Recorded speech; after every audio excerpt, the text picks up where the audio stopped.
Greetings, African family. Welcome to another episode of Clear Thinking with Brother Delani. In this episode, I'm going to touch on a significant figure in my life, and that figure is Assata Shakur. And I will also give an analysis on current event taking place in the African world, and also give my opinion about and my observation of the ongoing struggle to alleviate poverty and to eliminate inequality in this world. So, I want to pay tribute first and foremost to one of the great icon of resistance, one of the great symbol of resistance in my life, in my development as a Pan-Africanist. When I entered this struggle, there were a few people that really had to shape my thinking and shape my worldview. A few of those people have been like Malcolm X, Kwame Nkrumah, Marcus Garvey, Walter Rodney. These are some of the figures that shaped my thinking as a youth. And there were some biographies that helped to give me that strength on my journey, my early journey. And Assata Shakur was one of those stories that really impressed me. And I'm looking forward to one day seeing the movie on her life because I think she lived an extraordinary life as an African woman who grew up in the United States, born in the United States of America, and was engaged in the struggle to help liberate Black people in America. And she got caught up, unfortunately, in a lot of deception, in a lot of traps that was set for her, and they was able to confine her. But through the strength of all those great freedom fighters that was fighting with her, she was able to escape the clutches of imperialism and was able to flee to Cuba and live her life in a place of freedom. And I want to give thanks for her life, and I want to give thanks for having get to know her and to learn about her story. And I want to, hope that she arrived and seated amongst our honorable ancestors who have paid the ultimate sacrifice for our liberation and our freedom. So once again, we will remember the name of Assata Shakur, a freedom fighter, a woman of resistance and a symbol of struggle. And I will be forever grateful for have her as a part of my intellectual and ideological nourishment as an African and as a Pan-Africanist. So yes, family, I just want to give that tribute about our great sister, Assata Shakur.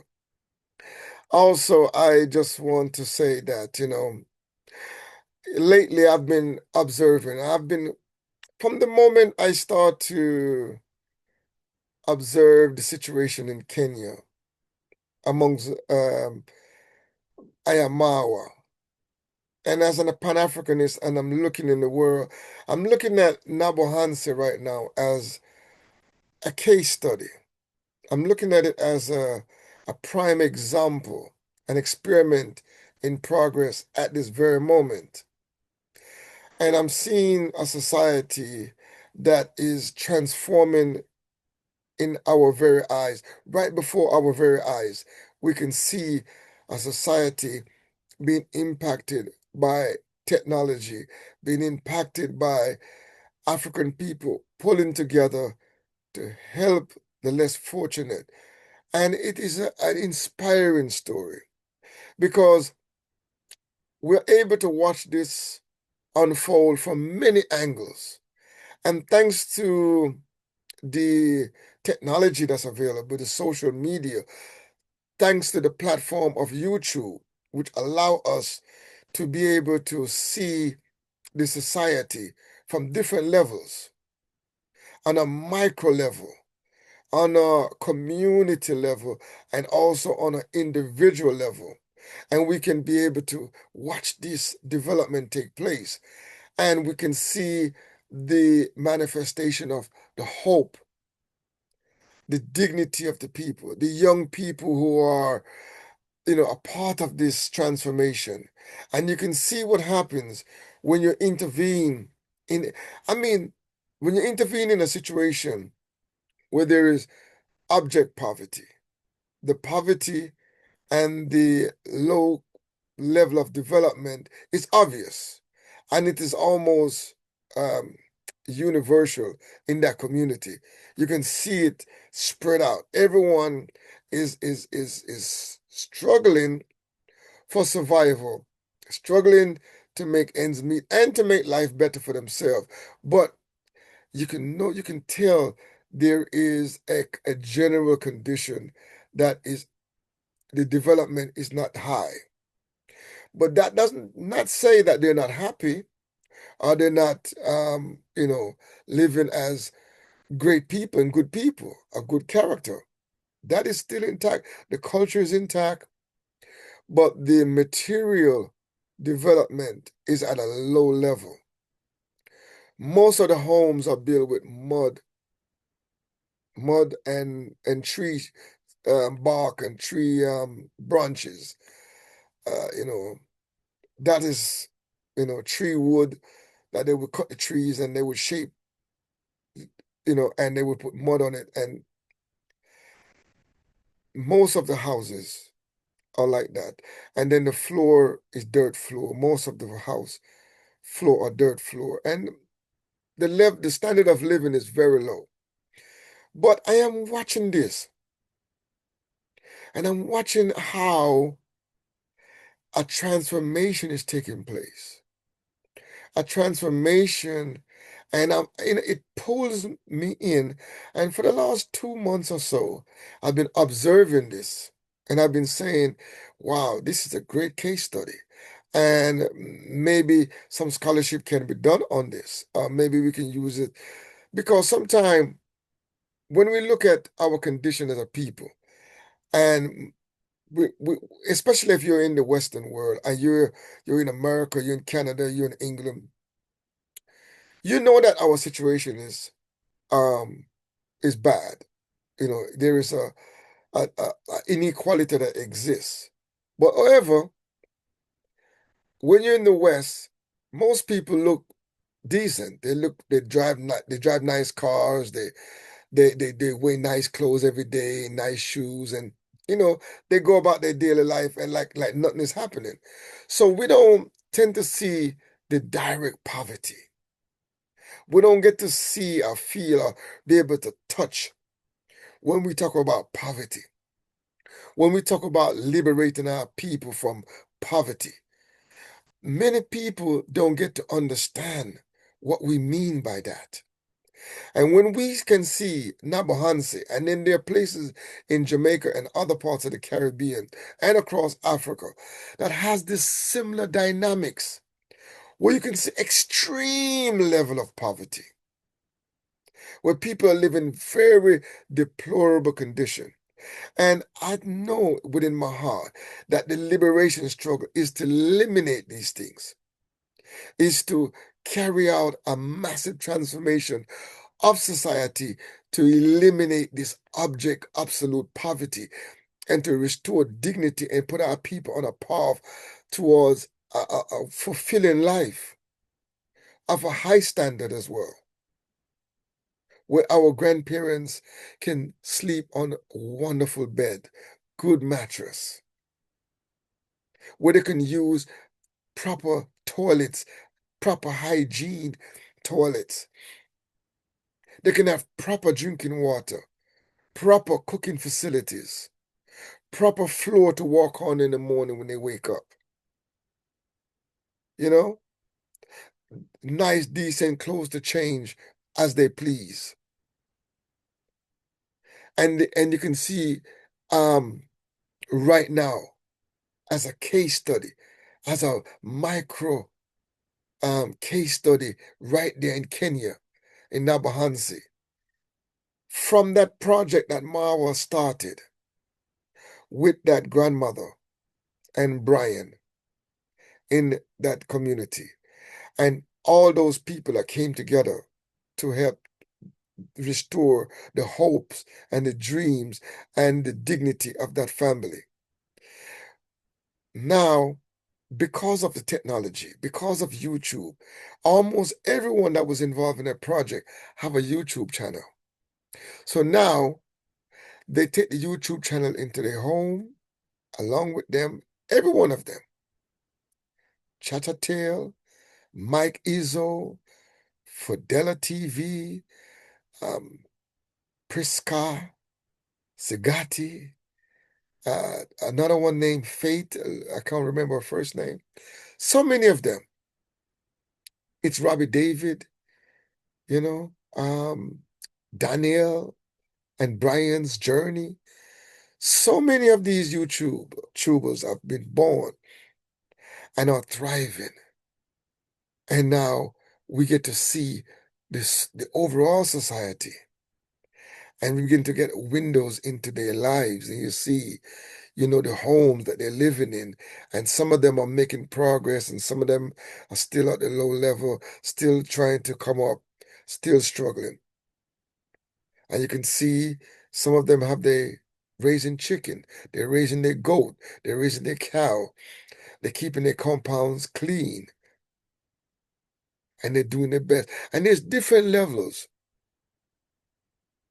But it's fascinating to know the driving force behind a lot of the development that's taking place is the technology, particularly YouTube, which is providing them with a platform to communicate with a wider African world. This is something that we never had before, the ability to communicate with a wider African world.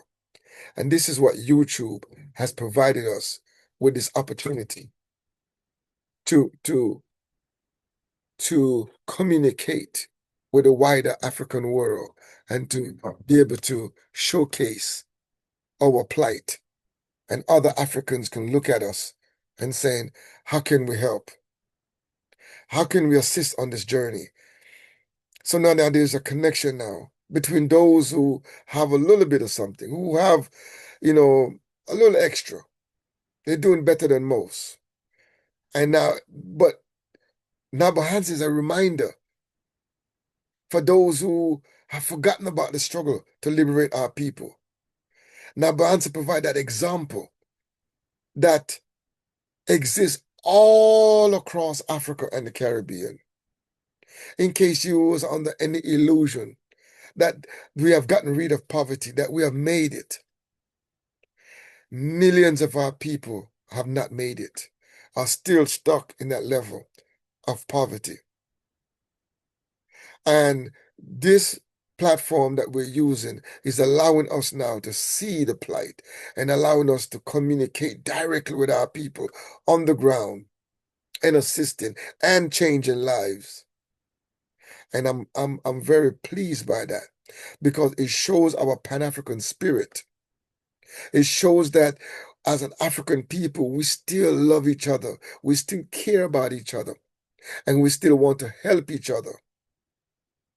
Now, I am running this podcast as Clear Thinking with Brother Delani. And I'm very clear that I believe that our solution is Pan-Africanism and the best of African culture. We must be liberated and repaired as a people.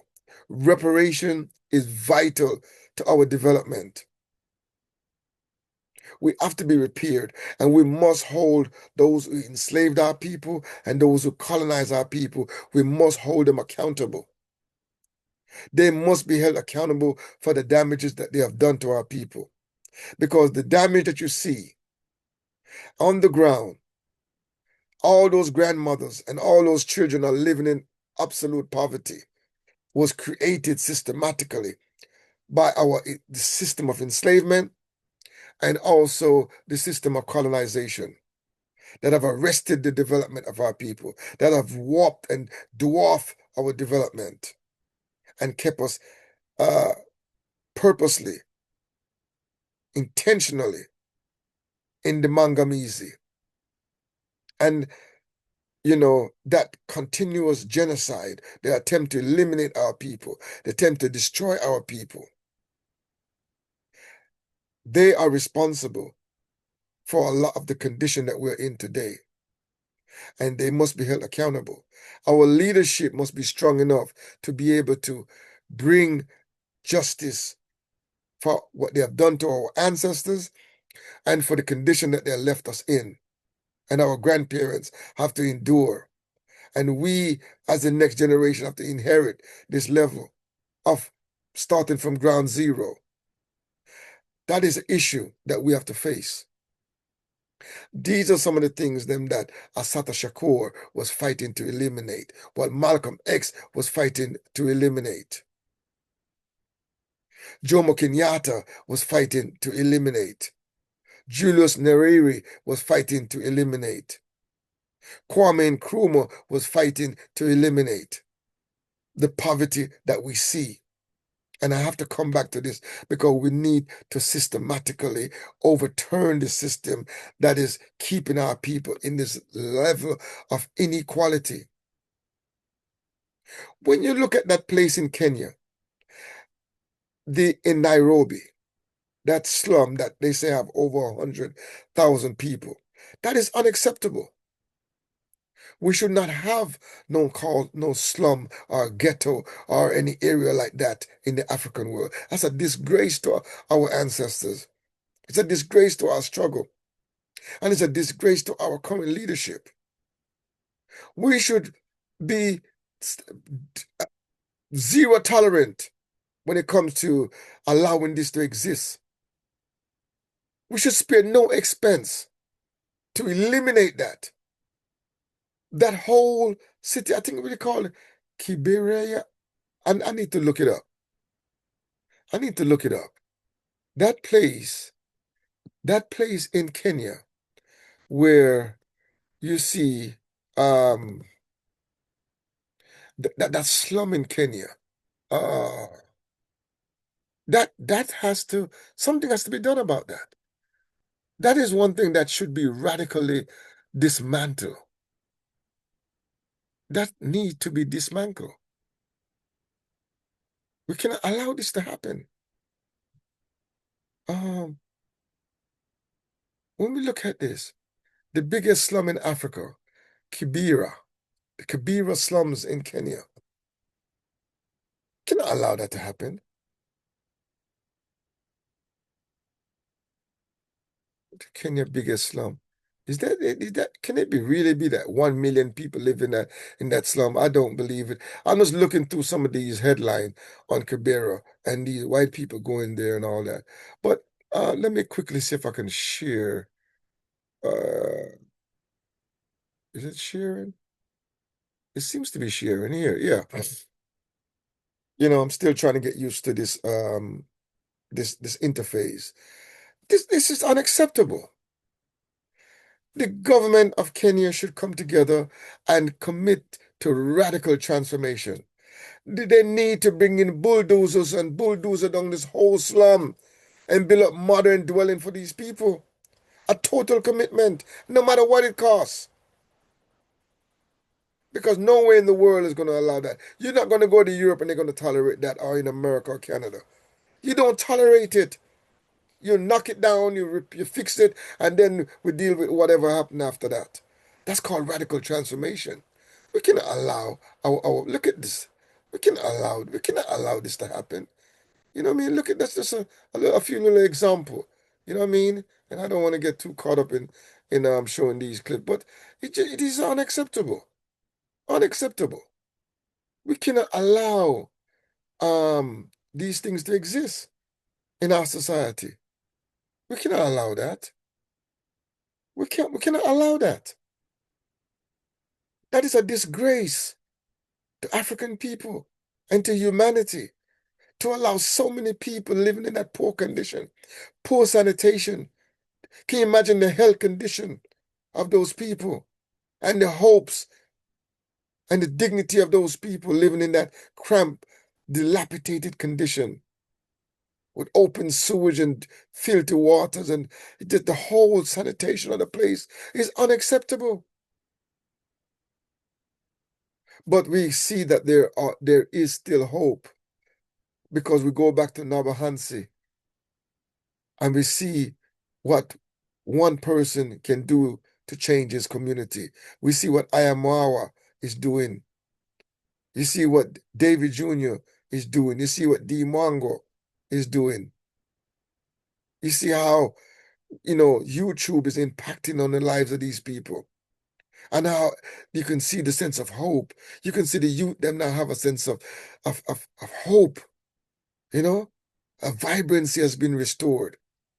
And we need that spirit. We need it to spread. We see it in Jamaica. We see a glimpse of that in Portland, where a whole community has been transformed. And I keep returning to this. I know in the last few podcasts, I've been mentioning these things. But I'm mentioning these and I'm reinforcing it because it's important that we see the big picture while we look at these things and we are entertained and we watch them and day in and day out to see the progress. But we have to understand that this is a minor symptom or example of a bigger problem, a bigger structural and systematic problem that needs to be addressed. Because make no mistake about it, the challenges that faces Africa cannot be solved through charity. It cannot be solved through aid. It has to be systematic, radical transformation of the society, of the country. The resources must be allocated in the right place. There need to be a serious commitment to eliminate poverty. There need to be an all-out war on poverty. We cannot allow this to happen. And I'm pleased, and I must go back to this. I am very pleased with the effort that I see taking place in Nyabohanse, with all these developments, these young youth, 19-year-olds building mansions through the support of those abroad, through the platform of YouTube. We have to give thanks for that. Those grandmothers that have been blessed, that have been, their lives have been changed. Those youth that are going to school, who, tuition are paid, they don't have to worry about nothing. All they got to focus on is learning. We have to respect that. And we have to give thanks for that.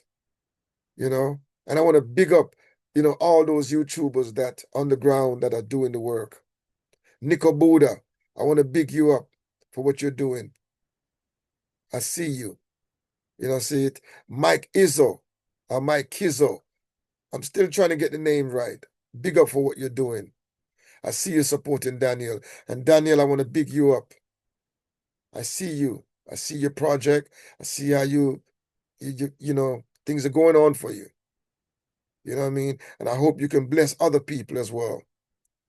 And your platform has grown. And, Team Mawa, I want to big you up. Team Mawa has been there. It's the backbone of all you see, the positive change taking place is Team Mawa. All those subscribers and donors and supporters from around the world who support Mawa, who have extended their generosity towards the other YouTubers. Big Mike is one of them. Sandra is one of them. Big Mac is also one of them. Big donors. When they drop heavy on you to lift you up. And I love that. We need that Pan-African spirit amongst our people. And that is a glimmer of hope that we have to look towards. Those who can help, change lives, make it better for those people. And it is very important that these efforts continue. And I see D Mongo. D Mongo, she's building a mega mansion that may even make Marwa one look small when she finished for our one. And also, I see you, David Jr. You're building a massive, massive development there in Nyabohanse town. Just very, very good. We need that because the young people have to be the one who carry this revolution forward, carry this liberation forward. It is very important that, these development take place. And I also see the detractors. I see the negativity. I see how it brings out the worst. I see how it brings out all the hatred and the backbiting that take place. You know what I mean? The bad mind. You know, because when a people is, you know, suffering, when a people has, you know, poverty can bring out the worst and the best in people. And some people, when they see other people make it, they feel that they are the one that should have that other people don't deserve that. And then we see some of the arrogancy that exists, that some people come out and think that, you know, they are the one who, you know, is behind everything. Some people have some weird notion about themselves. But you know, for the most part, generally, I like what is taking place. I like the progress. I like the development that's taking place. You know, and I want to continue to to to thank the people who are making this possible.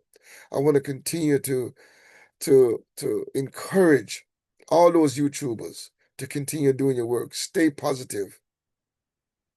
Marwa is a good human being. Marwa is doing his best. He cannot do it by himself. And I like the fact that the people that are continuing to support, even though Marwa is taking a break, the people that are continue to support those who need the support. Because there is no shortage of things to do and people to help in that community and across Africa and the Afrobean. There is no shortage. Because what I like about this era, this time that we're living in, is that the camera.